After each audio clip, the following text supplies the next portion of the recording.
بسم اللہ الرحمن الرحیم الحمدللہ رب العالمین وصلی اللہ علی محمد وآلہ الطاہرین ولعنۃ اللہ علی اعدائہم اجمعین الی قیام یوم الدین وقال اللہ تعالی وهو اصدق القائلین هو الاول والآخر والظاہر والباطن۔ خداوند تبارک و تعالیٰ کے وجود کے اس بات کے لیے جو ایک اہم ترین دلیل کہ جس کا ذکر قرآن مجید میں بھی جا بجا ہوا، وہ یہ کہ مخلوقات کو دیکھا جائے، مخلوقات میں دقت کی جائے، زمین و آسمان کو دیکھا جائے، حتیٰ اونٹ کو اور پہاڑوں کو دیکھا جائے، جو کچھ دنیا میں ہے، جو کچھ آنکھوں سے نظر آ رہا ہے، ان سب کو دیکھا جائے اور یہ دقت کی جائے کہ یہ کیسے ہیں، کیا بہت سادے ہیں یا بہت زیادہ کمپلیکیٹڈ ہیں، بس ان کا بنانے والا کون ہے، کیا خود وجود میں آ گئے یا ان کا کوئی نہ کوئی بنانے والا ہے۔ تو یاد رکھیں،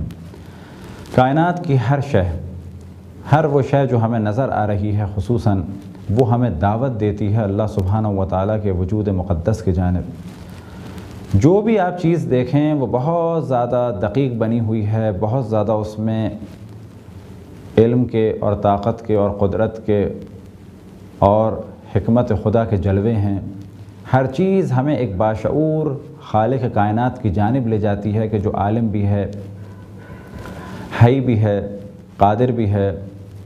اور صاحب حکمت بھی ہے۔ لہذا قرآن مجید نے اور پھر اگلے مرحلے میں انبیاء علیہم السلام نے اور ائمہ علیہم السلام نے بہت زیادہ توجہ دلائی اس امر کی جانب کہ انسان دنیا کی مختلف اشیاء کو دیکھے، اس کے بعد تدبر کرے کہ اس کا بنانے والا کون ہے۔ قرآن مجید میں اس جانب دعوت دی، ارشاد ہوا افلا ينظرون الى الابل كيف خلقت والى السماء كيف رفعت والى الجبال كيف نصبت والى الارض كيف سطحت۔ کیا وہ اونٹ کو نہیں دیکھتے کہ کیسا خلق کیا گیا، کیا وہ آسمان کو نہیں دیکھتے کتنا اس کو بلند بنایا گیا، کیا وہ پہاڑ کو نہیں دیکھتے اسے کیسے نصب کیا گیا، اور کیا وہ زمین کو نہیں دیکھتے اسے کیسے بچھایا گیا۔ تو یہاں پر خداوند تبارک و تعالیٰ نے دعوت دی کہ انسان مختلف حیوانات کو دیکھے، زمین کو دیکھے، آسمان کو دیکھے اور پہاڑوں کو دیکھے، دریاؤں کو دیکھے، جھیلوں کو دیکھے، جو کچھ سمندر میں ہے، جو کچھ سمندر سے باہر ہے انہیں دیکھے، تو خود بخود احساس ہوگا کہ کوئی نہ کوئی اس کائنات کا بنانے والا ہے۔ لہذا سب سے اہم موضوع یہ کہ جتنا ہم کائنات کی چیزوں کو دیکھتے چلے جائیں گے، اتنا ہی ہمیں اللہ سبحانہ و تعالیٰ کے وجود کا یقین ہوتا چلا جائے گا۔ لہٰذا اس جانب ہم عام طور پہ توجہ دلاتے ہیں، خصوصاً جوانوں کو، کہ جب بھی وہ فزکس پڑھیں، کیمسٹری پڑھیں، بایولوجی پڑھیں، جیولوجی پڑھیں، باٹنی پڑھیں، ایسٹرونومی پڑھیں، تو وہ اس کو سبجیکٹ سمجھ کے نہ پڑھیں، بلکہ مثال کے طور پہ کیمسٹری تو وہ یہ سوچ کے پڑھے کہ مختلف کیمیکل کا آپس میں کیا ریئیکشن ہے۔ بایولوجی کو یہ سوچ کر پڑھے کہ مختلف حیوانات میں خداوند تبارک و تعالیٰ نے کیا کیا نظام رکھے ہیں۔ مثال کے طور پہ آنکھ کیسی ہے، دل کیسے ہیں، جگر کیسا ہے، گردے کیسے ہیں، پھیپھڑے کیسے ہیں، کس چیز کو خداوند تبارک و تعالیٰ نے کیوں بنایا،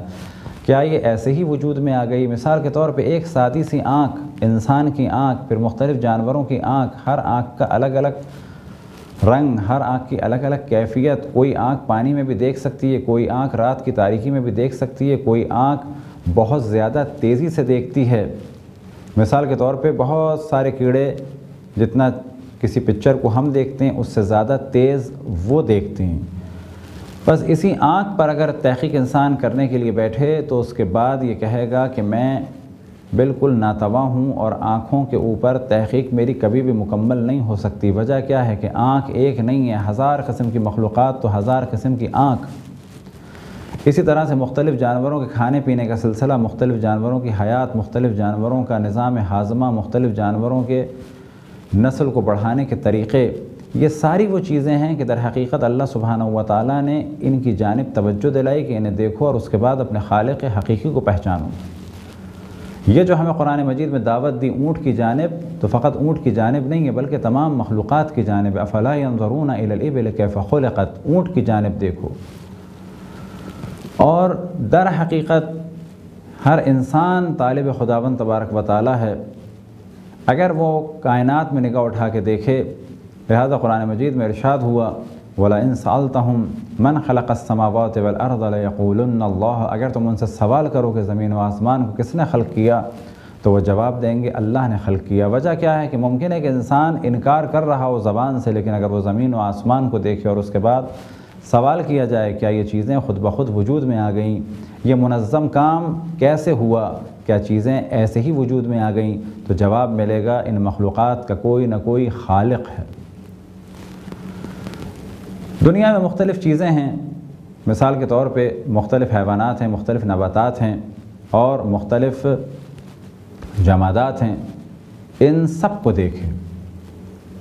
کبھی زمین کو دیکھے، پتھروں کو دیکھے، کبھی جانوروں کو دیکھے، کبھی اور درختوں کو دیکھے، تو احساس ہوگا کہ یہ سب کچھ ایسے ہی نہیں ہے، اس کا بنانے والا کوئی نہ کوئی ہے۔ لہذا سب سے بہتر دلیل جو خداوند تبارک و تعالیٰ کے وجود کے لیے ہو سکتی ہے اور اپنی آنکھوں سے ہم اسے دیکھیں، وہ ہے کہ ہم خالق کی جانب پہنچیں، لیکن مخلوق کے ذریعے سے۔ بس ہم دنیا کی مخلوقات کو دیکھیں، مختلف چیزوں کو دیکھیں، مختلف درختوں کو دیکھیں، مختلف پتھروں کو دیکھیں، زمین کو دیکھیں، زمین کے نیچے کیا ہے، مختلف حیوانات کو دیکھیں، تو ہمیں خود بخود احساس ہوگا کہ یہ چیزیں ایسے ہی وجود میں نہیں آئیں۔ ہر چیز خداوند تبارک و تعالیٰ کی جانب دعوت دے رہی ہے، البتہ ایسے خالق کی جانب کہ جو حیات بھی رکھتا ہے، جو علم بھی رکھتا ہے، جو قدرت بھی رکھتا ہے۔ ایسا خدا کہ در حقیقت سب سے بہتر اگر کوئی عمل ہے دنیا میں تو اس کی معرفت ہے، اور اس معرفت کے لیے دروازے کھلے ہیں۔ کائنات کی جس چیز کو دیکھا جائے یہ اللہ سبحانہ و تعالیٰ کی جانب لے جائے گی۔ لہذا اگر کوئی سوچے کہ معرفت کے دروازے بند ہیں، ایسا نہیں،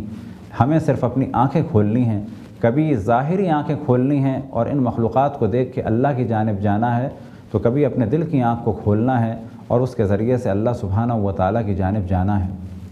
خداوند تبارک و تعالیٰ سے دعا ہے کہ ہمیں اپنے رسول، اپنی حجتوں، خصوصاً امام زمان علیہ السلام کی معرفت اور اطاعت کی توفیق عطا فرمائے۔ وصلی اللہ علی محمد و آلہ الطاہرین۔